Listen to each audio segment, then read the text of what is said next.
хөгжлийн хурдаа дагаад цар тахал бол маш хурдан хугацаанд дэлхийд дахныг хамарсан ийм аюултай үзэгдэл болох аюул нь улам бүр нэмэгдсэн. Тэрнээс сэргийлэх хамгийн гол магадгүй цорын ганц арга зам бол ерөөдөөс л вакцин байна.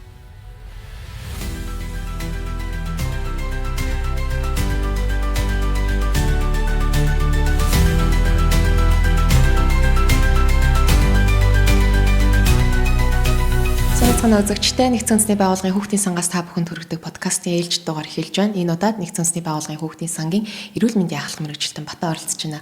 Танд өдрийн мэнд хүргэе. Та бүхэн ч гэсэн энэ өдрийн мэндийг хүргэе.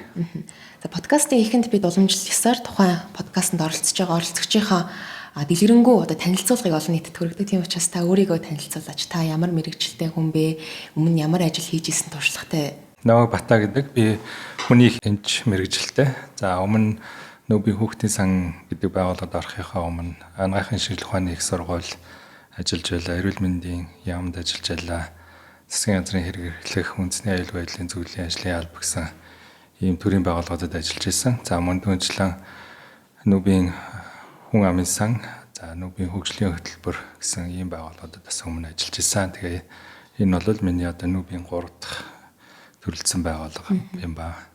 Тэгвэл яагаад Нэгдсэн үндэсний байгууллагын хүүхдийн сан бэ? Яагаад та сонгож ажиллах болсон бэ? Мөн таны одоо хийж байгаа энэ эрүүл мэндийн ахлах мэргэжилтэн гэдэг ажил нь яг юу хийдэг юм бэ? Миний түрүүний хэлдэг олон төрлийн болоод нүүбийн төрөлцсөн байгууллагад манай бүгдээрээ л ер нь эрүүл мэндийн чиглэлээр ажил албан тушаал хашиж ирсэн гэсэн үг. За яг нүүбийн хүүхдийн сангийн тухайлаад хэлэх юм бол нүүбийн хүүхдийн эрхийн одоо байгууллага байгаа. Тэгэхээр хүүхдийн эрх төр дундаа хүүхдийн эрүүл мэндийн эрхийг хангахад чиглэсэн маш олон төрлийн өргөн хүрээтэй, өргөн цар хүрээтэй ийм ажил байдаг. Тэр утгаараа миний сонирхлыг бол хамгийн их татсан. За энэ бол зөвхөн бас бидний мэддэг эрүүл мэнд гэхэлэр нэг эмнэлгийн дотор явж байгаа процесс биш. Илүү өргөн хүрээнд нийгмийн олон салбар чиглэлийн хүрээнд яригдах олон одоо асуудлуудыг хөндсөн ийм өргөн цар хүрээтэй гэдэг утгаараа миний сонирхлыг хамгийн их татсан. Тэр ч утгаараа энэ ажлын байрыг зарлагдсан даруйд бол өргөдөл гаргаж орсон байна. Хүүхдийн эрүүл мэнд бол маш эмзэг чухал асуудал. Зөвхөн нэг гэр бүлийн төдий улс орны хэмжээнд анхаарах хэрэгтэй асуудал шүү дээ. Тэгвэл манай улсын хувьд яг энэ хүүхдийн эрүүл мэндийн асуудлаар нэн тэргүүнд одоо анхаарах хэрэгтэй зүйл юу байгаа вэ? Одоогийн нөхцөл байдал нь ямар байна вэ? Хүүхдийн эрүүл мэндэд анхаарах хэрэгтэй асуудлууд гэвэл бид нэр харьцангуй цаг хугацаанд ярих хэрэгтэй байна. Тэгэхээр бидний мэдж байгаа 1990-ад оны үеэс бол хүүхдүүдийн донд бол өвчлөл, за нас баралт гэдэг бол маш их өндөр хувийг эзэлдэг. Нас баралтанд шалтгаалж байгаа хүчин зүйлс гэдэг маань бол илүү бас арай өөр байсан. За энэ үзүүлэлт гэдэг юм уу ийм дүр зураг бол цаг хугацааны ихээр өөрчлөгдөж байна. За 2020-ад оноос хойш одоо бидний амьдарч байгаа илүү цаг хугацаанд бол нас баралт ийм хувь харьцангуй багассан. За олон улсынтай харьцуулахад ч гэсэн харьцангуй одоо юу гэдэг бид нар урьдчилан сэргийлэх боломжтой нас баралт гэж тэрэнд анхаарч ажиллаж байна. За өвчлөл бол бас анхаарал татсан асуудал хэвээрээ мөн. Гэхдээ энэ бүхэнтэй зэрэгцээд бидний сүүлийн жилүүдэд илүүтэйгээр анхаарал хандуулж байгаа юм асуудал бол хүүхдийн хөгжил гэдэг асуудал байна. Тэгэхээр би ингэж салгаж хэлэх гээд байна л да хүүхдийн өвчлөл, нас баралт, хөгжил гэдэг ийм асуудлуудыг хэлэх гээд байна. Тэгэхээр яг манай орных шиг харьцангуй эрүүл мэндийн үйлчлэгээний чанар сайжирсан, харьцангуй сэргийлэх боломжтой нас баралтын чиглэлээр ахис дэвшил гаргаж байгаа орнуудын хувьд бол хүүхдийн хөгжил гэдэг асуудал руу бол ингээд анхаарлын жин бол илүү дараад байна гэсэн үг. Тэгэхээр бид нар яг энэ чиглэлээр бас сүүлийн жилүүдэд хүүхдийн хөгжлийн хоцрогдол, хөгжлийн бэрхшээлийг эрт илрүүлэх, за эрт үе шатанд нь засах, нөхөх, за улмаар одоо хүүхдийн хөгжлийн бэрхшээлийг урьдчилан сэргийлэх гэдэг ийм асуудлууд руу илүү анхаарч ажиллаж байна. Эдгээр асуудлыг шийдэхэд тэгвэл Нэгдсэн үндэсний байгууллагын хүүхдийн сангийн оролцоо ямар байдгийг яаж анхаарч ажилладаг юм бэ?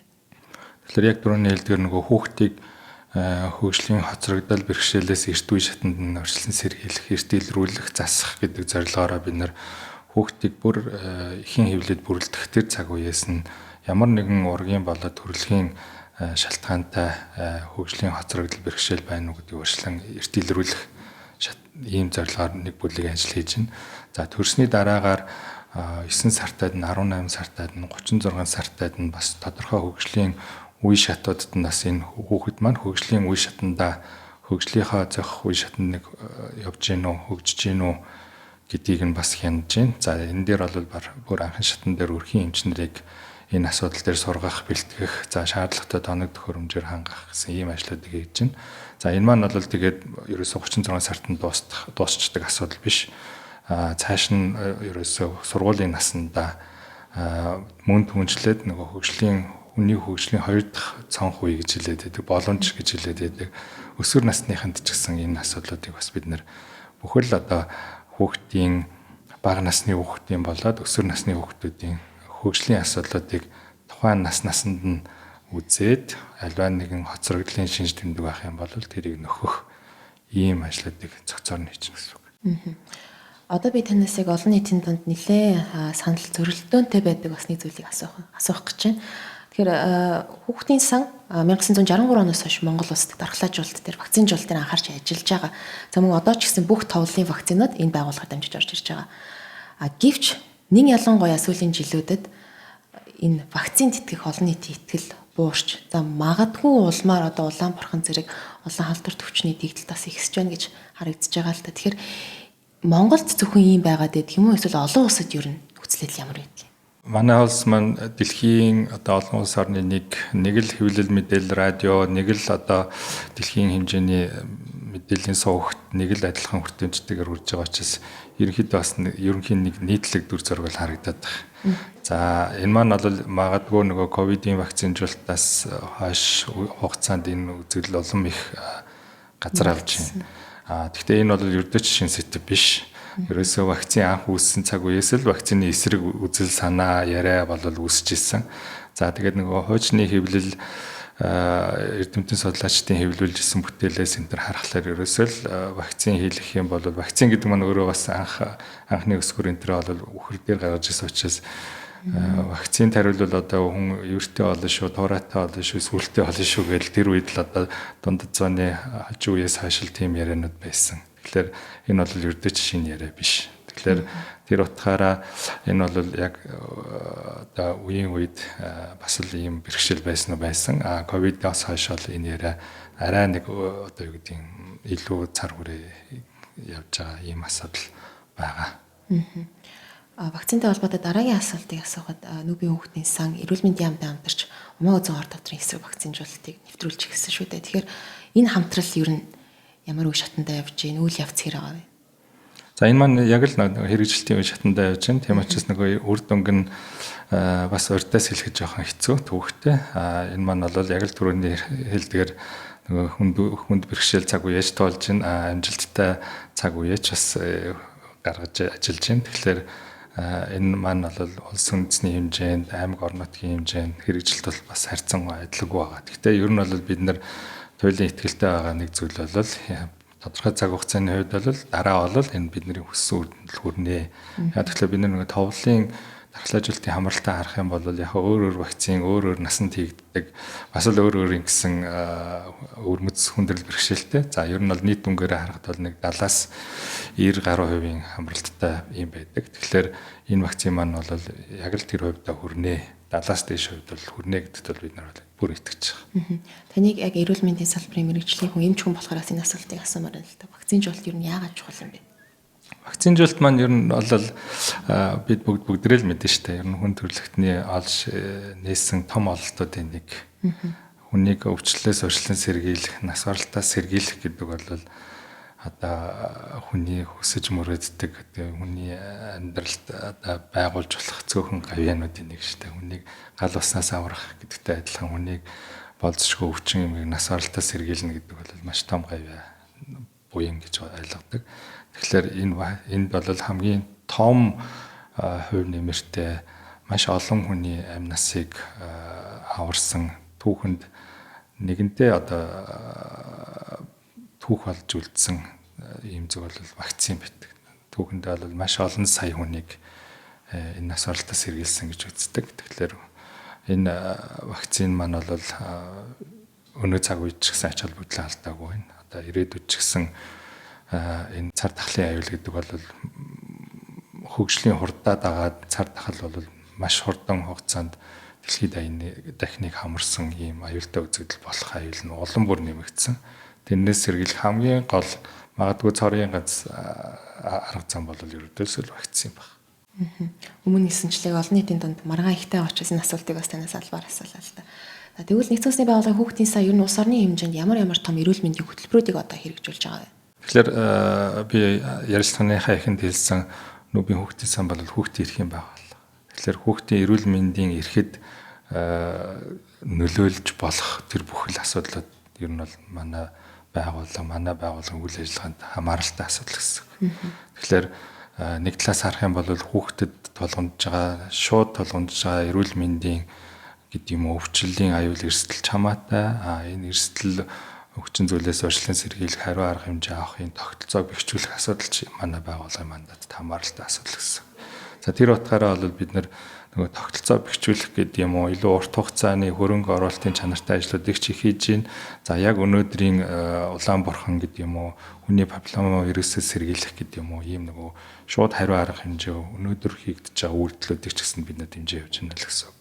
За магадгүй урт хугацаанаас нь бид нэр эхлэх юм бол эрүүл мэндийн байгууллагын тогтолцооны үр ашиг тий за тасралтгүй туслан үйлчлэгээний тасралтгүй байдал найдвартай байдал за resilience гэж хэлж байгаа альва нэг одоо хүндрэл бэрхшээл бол одоо тогтвортой найдвартай үйл ажиллагаа явуулж явах ийм чадварыг бүрдүүлэх чиглэлээр бол ажлууд хийж байна. За үүний тод жишээ нь бол цахимжилтын асуудал гэж би хэлнэ. За эрүүл мэндийн байгууллагын үр ашиг гэдэг үзэсгэлэр мэдээж альж байгууллагад хөрөнгө санхүүгээ зөв хуваарлах, зөв төлөвлөх асуудлууд бол дандаа өмнө бол цаасан суурьтай явдаг гэсэн бол одоо цахим суурьтай. Тэгэхээр байгууллагын үйл ажиллагааны үр ашигаас ахуулаад үйлчлүүлэгчдэд үзүүлж байгаа тэр олон цаасны дарамтыг бууруулах чиглэлээр бол хамгийн сүүлийн жишээ бол бид нэр их хүүхдийн ягаан дэвтэр гэж мэддэг. Тэр дэвтрийг цахимжуулсан. За тэр дэвтрийг бүрэн цахимжуулж үйл ажиллагаанд оруулахад зайлшгүй шаардлагатай цуг экосистем болж ажиллах ёстой 7-8 нэрийн бусад аппликейшнуудыг бас хөгжүүлж энэ 7-8 аппликейшнууд манд хоорондоо нэг экосистем, нэг цогц үйлчилгээ болж хүрэх энэ өгөгдөл мэдээллийг солилцох энэ суурьдыг төрийн байгууллагуудаа бид нар хамтарч хийлээ. За тэр хүрээнд ч гэсэн бид нар e-Mongolia 4.0 гэдэг бол ер нь эрүүл мэндийн үйлчлэгийг захимжуулсан гэдэг агуулгаар нь нээжсэн бол одоо тун удахгүй e-Mongolia 5.0 гэдэг асуудал дээр бол энэ илүү хиймэл оюухан суурилсан эрүүл мэндийн үйлчилгээ болоод бусад үйлчлэгээнүүдийг нэвтрүүлэх чиглэлээр мөн адилхан төрийн байгууллагуудтай хамтраад ажиллаж байна. За дээр нь захимжилт гэдээ ярихлаар бид нар орон зайн мэдээллийн системд суурилсан бодлого төлөвлөлтийн асуудлуудыг бас дэмжиж ажиллаж байна. Ер нь бол бид нар мэдэн штэ төлөвлөлт гэхэлэр хүний нөөц, санхүүгийн нөөц, за төдий хугацаанд хийнэ гэдэг. Өөрөөр хэлбэл нөөцтэйгээр цаг хугацаатаар төлөвлөдөг гэсэн бол одоо дээр нь орон зай гэдэг 3 дахь хэмжигдэх хүнийг нэмж гэнэ гэсэн үг тийм. Тэгэхээр ийм илүү төлөвлөлтийг нарийн болгох, үр дүн чиглэсэн, үр ашигтай байлгах гэдэг энэ асуудлуудаар явж гэнэ гэсэн. Тэгэхээр тогтолцоо бэхжүүлэх гэдэг нэг жишээ нэ. Нөгөө жишээ нь бол бид нэр магадгүй нэг тусламжуулалтын тасралтгүй байдал гэдэг талаас ч гэсэн анхаарах юм бол өнөөдөр бидний үйлчлэгээ авч байгаа эрүүл мэндийн байгууллагуудын зардлын маш их хувийг бол урсгал зардал эдэлдэг.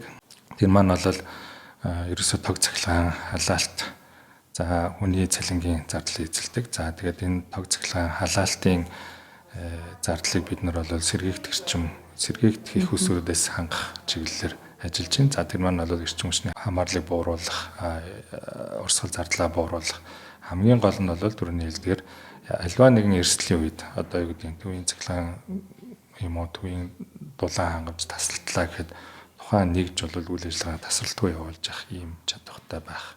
Энэ маань бол нөгөө байгалийн болоод хүний хүчин зүйлстэй гайхамшиг үед бол эмнэлгийнхаа үйл ажиллагааг тасралтгүй үзүүлж явах хэрэгтэй. Цаана нард иргэд тусламж үйлчлэгээний хамрагдал тасралтгүй явж явах хэрэгтэй гэдэг ийм том ач холбогдолтой сэдв байгаа. За түрүүний хэлдгээр тогтолцоо бэхжүүлэхийн хажуугаар бид нар хүүхдийн эрүүл мэндэд шууд нөлөөлж байгаа хүчин зүйлсийг өнөөдөр бид нар шийдвэрлэх чиглэлээр асуудал гэхлээр түрүүний хэлсэн вакцины дархлаажуулалтын асуудлууд байна. За хөгжлийн альва бэрхшээл хоцрогдлыг эрт үед нь илрүүлэх гэдэг ийм бүлэг бас ажлууд байна. За дээр нь бид нар хүүхдийн хоолт ижилийн асуудал, хөгжлийн асуудлуудыг бол бас энэ асуудалтай хамруулж явдаг. Эрүүл мэндийн үйлчилгээнд анхан шатанд эдгээр үйлчилгээнүүдийг ойртуулах энэ анхан шатаар нэг цонхоор энэ үйлчилгээнүүдийг үзүүлдэг болох гэдэг асуудлууд дээр бас дэмжлэг үзүүлээд явж байна. Тэгэхээр бид нар хүүхдийн насныхны онцлог тохирсон эрүүл мэндийн өргөмц асуудлуудыг хөндөж шийдвэрлэхийг хичээдэг гэж түрүүн хэлсэн. Тэгэхээр яг сургуулийн насны хүүхдүүдэд тэр дундаа бага дунд ахлах ангийн хүүхдүүд, өөрөөр хэлбэл 18 хүртэл насны хүүхдүүдэд ч гэсэн бас эрүүл мэндийн өргөмц асуудлууд байдаг. Яг хаа ард иргэд маань бол бодохдоо харьцангуй эрүүл хүн ам гэж боддог болоо шүү дээ. Тэдгээрийн дунд одоо юу гэдэг шүдний болоод амны хүндийн эрүүл мэндийн асуудал, хөдөлгөөн хоолт ижилтэй холбоотой асуудлууд, за жоохон ахлах ангид ороод ирэхлээр нөхөрч эрүүл мэнд болоод сэтгцэн эрүүл мэндийн асуудлууд болж чухлаар тавигддаг. Тэгэхээр яг энэ асуудлуудыг бүгднийг багтаасан бид нэр сургууль суурилсан эрүүл мэндийн хяналтын тогтолцоо гэдэг ер нь бол иж бүрнээр нь төлөвшүүлж бий болгохоор ажиллаж байна. Тэгэхээр энэ хүрээндээ хамгийн одоо бүх сэдвийг хамарсан баримтчиг бол сурагчийн эрүүл мэндийн дэвтэр.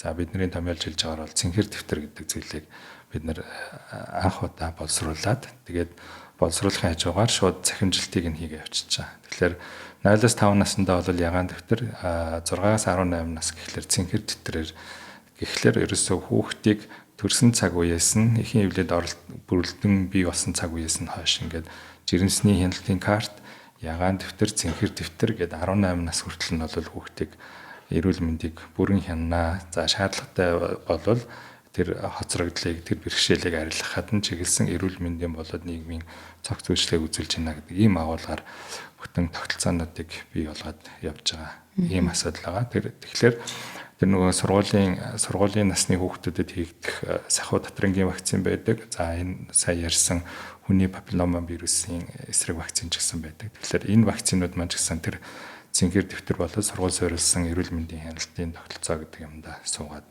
ингээ явчихж байгаа.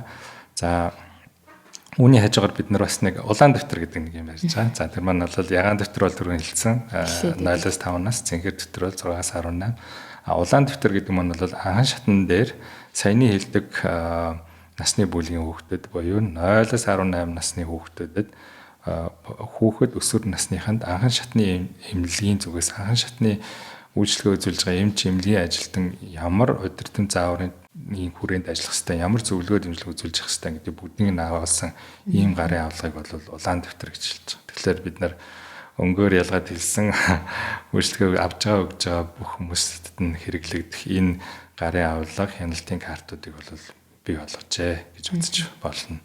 Тэгээд эдгээр нь маань бол бүгдээрээ цахимжилтанд орцсон ийм асуудал байгаа.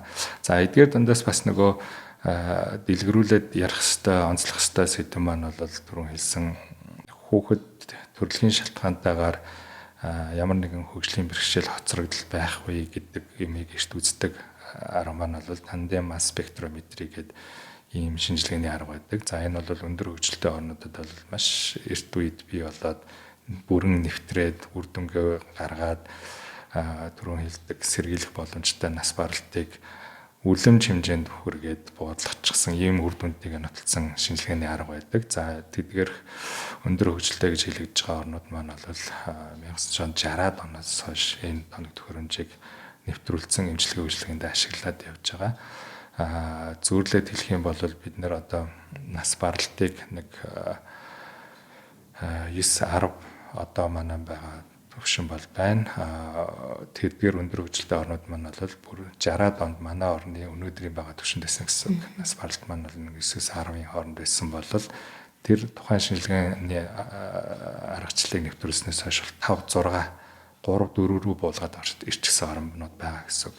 Тэгэхээр энэ бол ялчгүй бидний сэргийлэх боломжтой нас баралтыг бууруулах чиглэлээр хийгдэх дараагийн хамгийн том, хамгийн үр дүнтэй арга хэмжээ мөнөөс юм. Тэгэхээр энэ олон ажлуудыг одоо нэвтрүүлж Монголд хийж яхад бас магадгүй харилцаж яхад янз бүрийн хүндрэл бэрхшээлүүд тулгарч байгаа хэл та. Тэндээс та дуртал.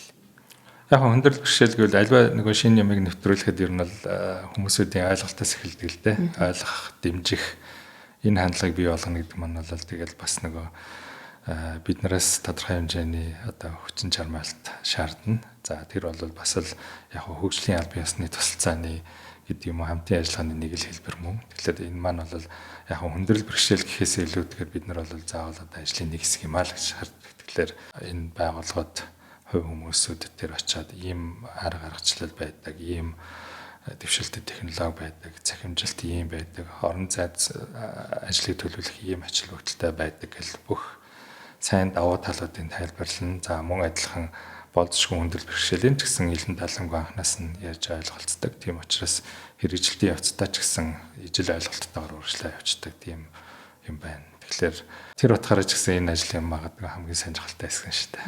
Нөгөө нэг анх эсэргүүцэжсэн хүмүүс маань хэсэг хугацааны дараа бид нартай хамтраад мөр зэрэгцээд энэ тухай яриад хүмүүсүүдийг уриалаа явж байгааг харах бол магадгүй энэ ажлын нөгөө хамгийн амттай гоё хэсэг нэ. Подкастын төгсгөл таныг эрүүл мэндийн ахлах мэрэгчлэлтэн гэдгээс илүү яг эмч хүний хувьд олон нийтэд зориулж магадгүй хүүхдийн эрүүл мэндийн чиглэлээр ямар мессеж хүргэх вэ та? Хамгийн энгийн юмнаас л эхлэх хэрэгтэй байх. Бид нар бүгдээрээ л аав ээж тий. Заавал эмч юм уу багш гэхээс илүү хамгийн түрүүнд аав ээж шүү дээ. Тэгэхээр ер нь бол хүүхдтэй хайртай байгаасай, хүүхдэд анхаардаг, хүүхдийнхаа одоо юу гэдгийг эрүүл мэнд ч гэдэг юм, боловсруулж гэдэг юм бүх асуудалд найз нөхөд гэдэг хүрэл асуудалд нь ч гэсэн анхаарал тавьж байгаасай, сонсож байгаасай гэдэг л ийм л зүйлийг хэлэх хэрэгтэй. Яг тэгэхээр хүүхэд болгоны асуудал ондоо манай хүүхдэд ийм асуудал байгаа болоо гэдэг нэг эрүүл мэндийнх нь ямар нэгэн сэдвийг хараад ингээ ажиглаад байхаас илүүтэйгээр манай хүүхдэд өөр хүүхдэд байдаггүй давуу тал юм уу бэрхшээл байхыг үүсэхгүй учраас тэр яг хүүхдэд л яг хүүхдэд гэр нь аав ээжийнхээ хуваар үзэж хараасаа л гэдэг